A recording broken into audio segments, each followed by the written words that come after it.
Hello friends, कसे आहात तुम्ही सगळे? मकर संक्रांतीच्या तुम्हा सर्वांना खूप खूप शुभेच्छा.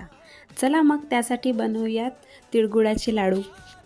यासाठी मी कसलाच गुळाचा पाक वगैरे केलेला नाही आहे. अगदी झटपट बनत आहेत आणि 10 मिनिटांमध्ये बनून तयार होते. तुमचे लाडू बनायचे राहून गेले असतील ना, तर मग हे तुमच्यासाठीच रेसिपी आलेली आहे समजा. चला मग जास्त वेळ न घालवता रेसिपीला सुरुवात करूया.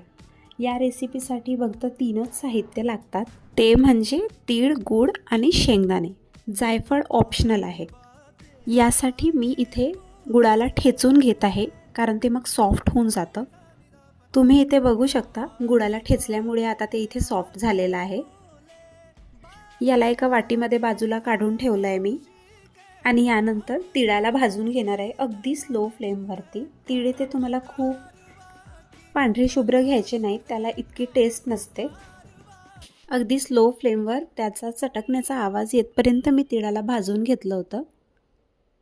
शेंगदाण्यालाही अगदी सेम तिळाप्रमाणे स्लो फ्लेमवरती भाजून घेतलं आणि तीळ आणि शेंगदाण्याला मिक्सरच्या जारमध्ये घालून पल्सवरती 2 ते 3 वेळा फक्त फिरवून घेतलं.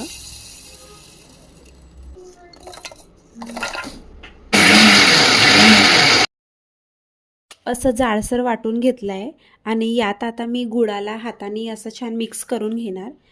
हे असं हाताने छान मळून झाल्यानंतर यामध्ये थोडंसं जायफळ घातलं होतं मी. ते ऑप्शनल आहे, पण त्याने टेस्ट चांगली येते. तुम्ही तुमच्या पसंतीप्रमाणे विलायचीसुद्धा घालू शकता. आता याला पुन्हा मिक्सरमध्ये फिरवून घ्यायचं. 1 चमचा तूप घातला होता त्यात, त्यांनी बाइंडिंगला हेल्प होते. आणि हां, जाता जाता माझ्या चॅनलला सबस्क्राईब करायला विसरू नका.